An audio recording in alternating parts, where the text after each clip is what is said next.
galera, beleza? Murilo aqui. Justiceiro estreia nessa sexta-feira agora, dia 17, na Netflix. E eles liberaram os episódios pra gente com alguma antecedência, a gente assistiu há alguns dias. Obrigado, Netflix.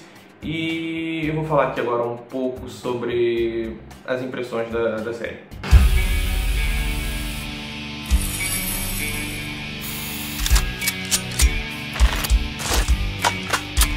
Shoot on sight. My pleasure.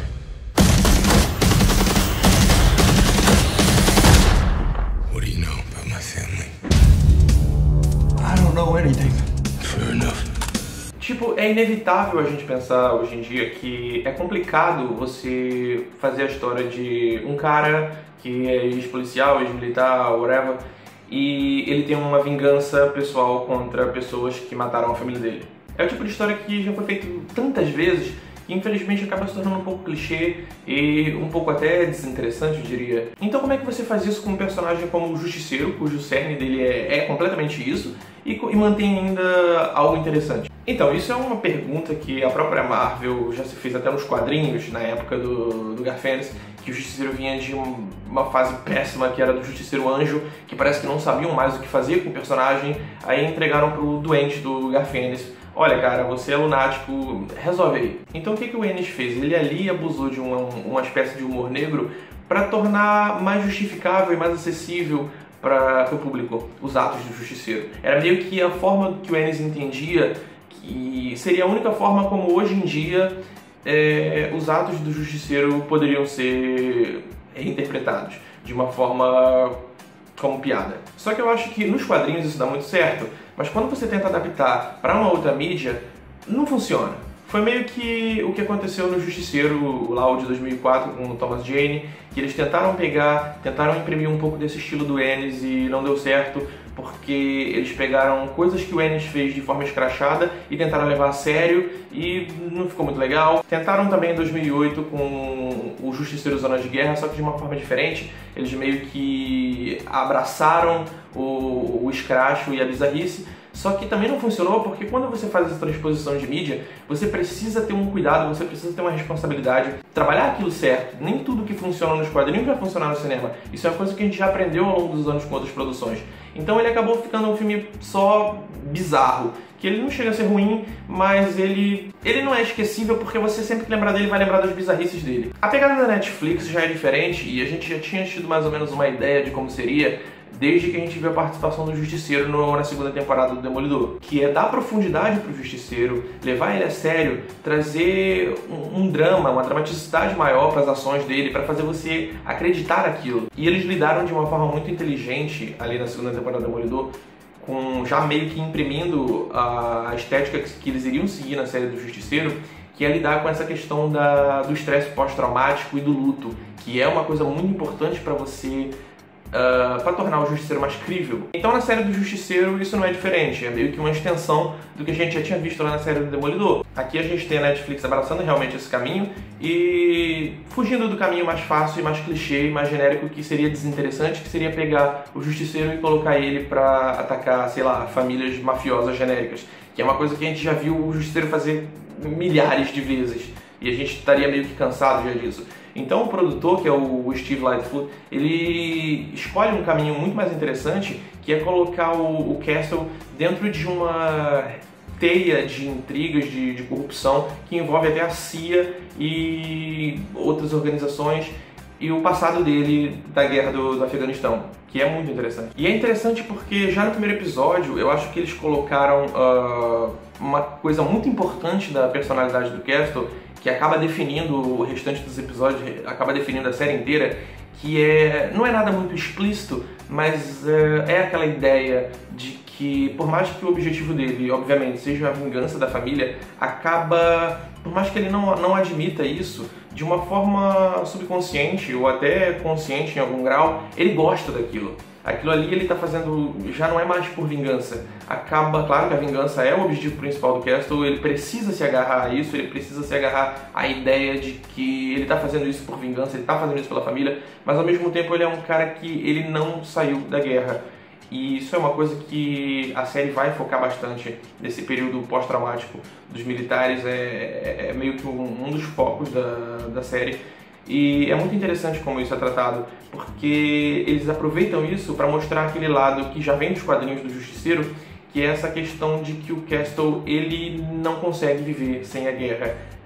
Ele usa a família como justificativa para si mesmo e para a sociedade, enfim, mas ele precisa da guerra. Então tem até um momento no primeiro episódio em que, quando ele meio que, sem dar muito spoiler, mas quando ele meio que volta, você percebe o júbilo do personagem, você percebe que ele tá, por mais que ele não queira admitir, ele tá feliz com aquilo. É meio como se a vida dele estivesse tomando um propósito de novo.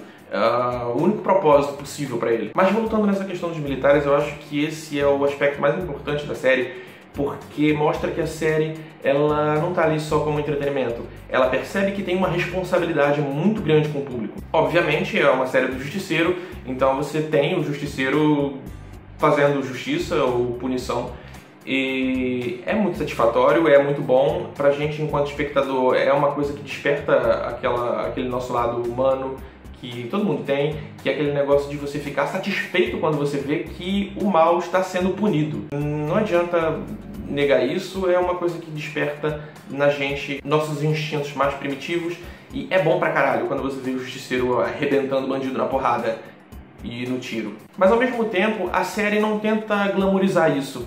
O Jon Bernthal já tinha até falado sobre isso em entrevistas, e é muito real, é muito verdade. Eles não tentam em nenhum momento glamorizar isso ou colocar isso como uma coisa foda. Na verdade, é meio que como um problema do personagem. E como eles abordam isso? Eles abordam isso usando personagens que têm um passado um pouco parecido com o do Justiceiro, do Castle na série, no sentido de serem ex-militares que voltaram para os Estados Unidos e não conseguiram seu espaço na sociedade, não conseguiram se reencontrar novamente e viver normal. Então a série em todo momento ela mostra reuniões de veteranos onde eles debatem os seus problemas pessoais, onde falam sobre o pós-guerra, sobre o estresse, e eles acabam tocando também na questão das armas, mas eu já vou falar sobre isso daqui a pouco. Então eu acho interessante como a série tem esse senso de responsabilidade, que é uma coisa que lembra até o que aconteceu com aquele militar que é considerado o atirador mais letal da história dos Estados Unidos, que é o Chris Kyle, que inclusive foi até contada a história dele no filme do Clint Eastwood, que foi o Sniper Americano, que era interpretado pelo Bradley Cooper. Lembra a história dele porque ele era um cara que ele meio que também tinha esse problema em se readequar à vida depois que ele veio da guerra, e ele acabou sendo morto por um outro veterano de guerra que ele estava tentando ajudar. Então é uma experiência, é uma coisa muito do americano, que às vezes pode até não fazer muito sentido pra gente, mas se você assistir pensando que aquilo ali é uma coisa essencial, é uma coisa que está ali diariamente na vida do norte-americano, faz todo sentido a série abordar isso quando eles têm um protagonista que sofre com isso, sofre do estresse pós-traumático. Did you kill the target? Todo esse contexto militar, ele acaba por contextualizar o Justiceiro. É o que eu falei lá no início, que é um personagem que, se ele fosse tratado da mesma forma como ele era tratado nos anos 70, quando ele foi criado, vindo ali na esteira de filmes como O Desejo de Matar, o Dirty Harry, é uma coisa que hoje em dia não teria o mesmo impacto. Seria só mais uma série de ação genérica com um cara se vingando e matando um monte de gente. Você precisa de uma trama maior, você precisa de uma conexão maior com o personagem, e é isso que essa série consegue fazer. Eu acho que é o maior trunfo da série é esse, é contextualizar o Justiceiro, é tornar ele atual e tornar ele muito interessante para o espectador. Você compra a ideia do Justiceiro, por mais que você não concorde com a ideia de fazer justiça com as próprias mãos, a série vende a ideia para você. Eu acho uma escolha muito interessante da Netflix e uma progressão natural que o Justiceiro de hoje em dia ele seja esse personagem que ele é uma criação do sistema, praticamente. Agora sim, sobre as armas. Existe também, a série também tem uma certa responsabilidade em falar sobre essa questão do armamento, que é um tema bem controverso lá nos Estados Unidos, que é essa questão do controle de armas. Então, à primeira vista, pode parecer estranho você ter um protagonista que ele usa de armas de fogo, o cara é praticamente um arsenal humano, e ele usa de armas de fogo para cumprir a vingança dele. Pode parecer meio estranho que uma série como essa acabe entrando num discurso meio armamentista, mas é interessante a forma como eles falam.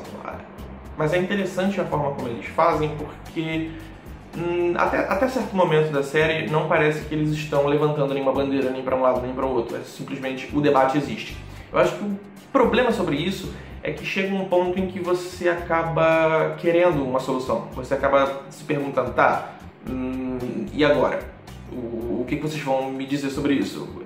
Qual é o lado que vocês escolhem sobre isso? E fica meio subentendido qual é o lado que eles escolhem. Parece que eles pendem mais para um lado, que eu não vou falar qual é, mas ao mesmo tempo parece que eles cortam meio que essa trama, porque ela acaba perdendo eles acabam perdendo o foco disso, porque ela vai sendo bem tratada, mas quando chega nos últimos episódios é meio que abruptamente cortado esse debate para poder você ter o terceiro ato da série, você ter a conclusão da série, que é bem mais frenética, mais ação e tal, e acaba não voltando nessa questão das armas, que eu acho que é um debate muito interessante para essa série. Principalmente se você pensar que essa série ela acabou até sendo adiada, a estreia dela já era para ter estreado, ela acabou sendo adiada devido a esse atentado que aconteceu em Las Vegas, que deixou 58 mortos, 500 feridos. Então, é meio que, como eu disse, é uma responsabilidade que a série toma pra si e que eu achei muito legal. Eu achei muito legal eles focarem nessa questão do armamento. É necessário quando você tem um personagem que usa armas pra matar pessoas. É meio que você não tentar... É meio que, por mais que eles não foquem muito nisso e não te deem uma resposta satisfatória sobre isso, que eu acho que a intenção nem era essa, era só levantar o debate, o que eu já acho que é algo muito bom, eu acho legal que eles tenham feito isso. A Netflix parece ter finalmente também feito as pazes com aquele seu sistema de 13 episódios, que é uma coisa que nas últimas séries muita gente veio reclamando. Porque, por exemplo, Punho de Ferro acabou sendo muito prejudicado por isso, ficou uma série arrastada, chata.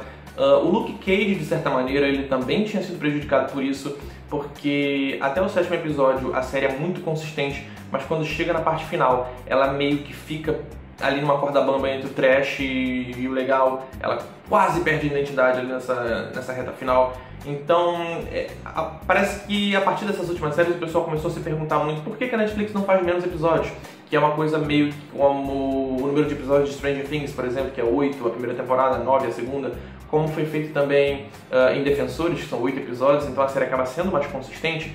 E muita gente achou que no Justiceiro eles iriam seguir essa pegada, que seriam, sei lá, cerca de 8 episódios. Acabaram sendo 13, e isso preocupou muita gente. Mas eu tenho uma boa notícia pra vocês. A série, mesmo com 13 episódios, ela é muito consistente. Eu acho que é tão consistente quanto a primeira temporada do Demolidor. Porque mesmo a segunda, eu acho que ela tem por mais que funcione, ela tem um negócio diferente, que é uma divisão por arcos.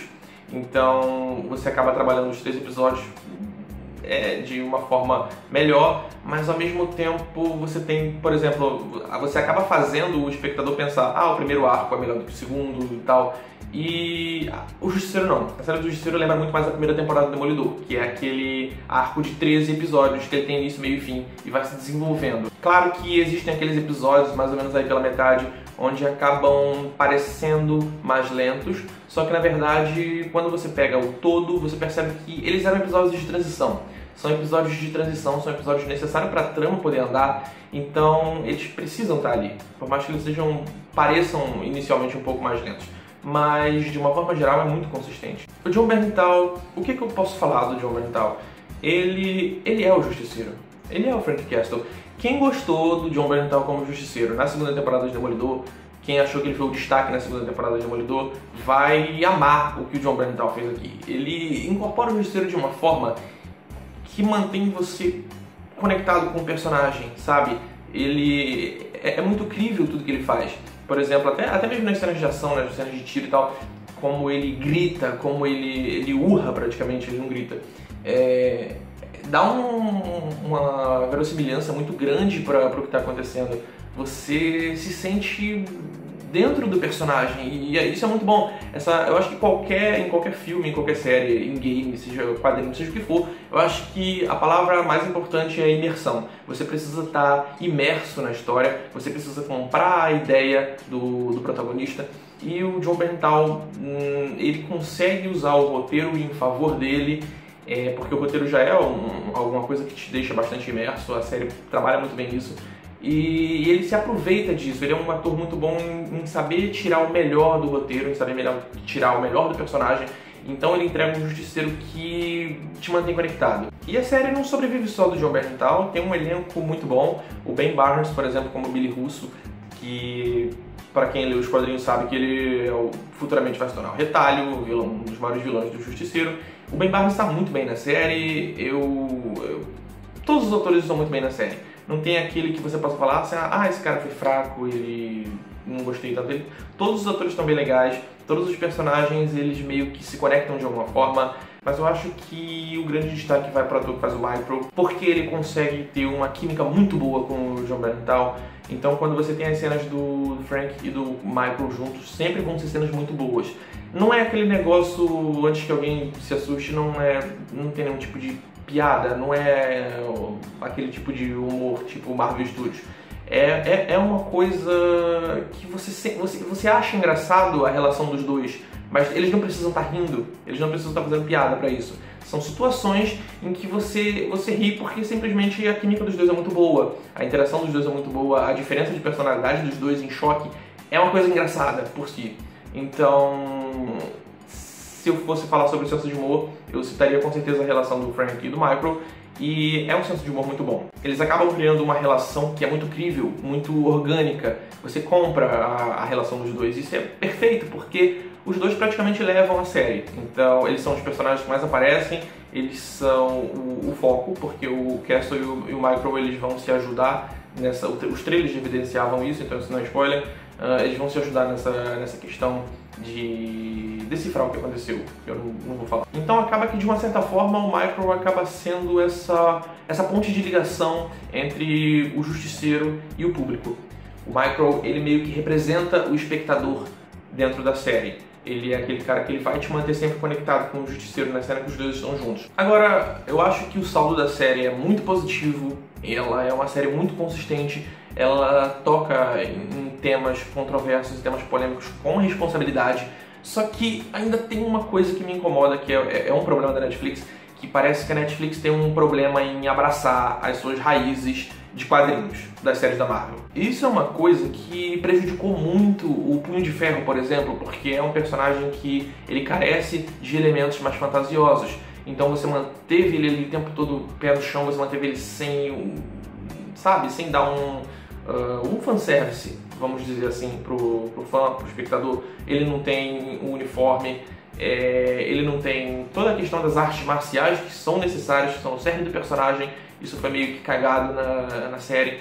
Foi o personagem que mais sofreu com isso. O Justiceiro, por ser um personagem muito mais urbano, muito mais pé no chão, muito mais possível de existir, muito mais crível, ele não sofre tanto disso, ele não carece tanto disso. Só que ainda causa aquela, uma certa frustração para quem é fã, porque a gente viu na segunda temporada, no final da segunda temporada do Demolidor, a gente viu que o Castle já aparece lá com a caveira e tudo mais, toda aquela questão de o Justiceiro está pronto, o Justiceiro nasceu aqui na série Demolidor. Então na série Demolidor não incomoda o fato de você ter o Castle o tempo inteiro sem a caveira no peito e só aparecer com a caveira no peito no final, porque ali você entende que é uma construção para o Justiceiro e que na série dele ele vai ser o Justiceiro de fato. Só que o que acontece aqui na série da Netflix é que não é bem assim.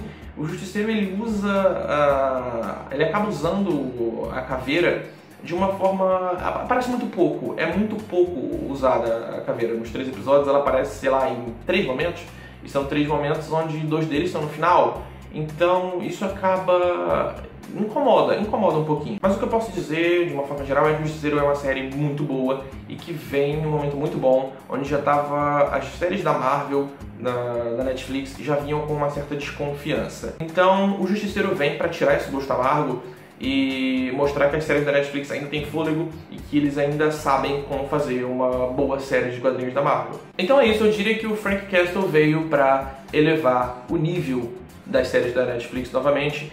E, cara, bem-vindo de volta, Frank. E é isso, galera. Essa é a crítica de O Justiceiro. Não deixe de conferir a crítica em texto, a crítica escrita que está no site. Eu vou deixar aqui na descrição, vocês podem acessar lá. E acho que é isso. Não se esqueçam de deixar o gostei, deixar o seu comentário. Eu sei que é meio complicado comentar uma coisa que vocês ainda não assistiram, mas quando a série estrear e vocês assistirem, venham novamente comentar e falar o que vocês acharam. dos pontos que eu falei. Não se esqueçam de se inscrever no canal, não se esqueçam de acessar o site, que é muito importante. Vocês já curtiram a page? Eu acho que eu nunca falei da page, acho que o John também, acho que ninguém nunca falou da page. Curtam a page no Facebook do Vício, se inscrevam no canal, acessem o site e é isso aí, valeu, até a próxima.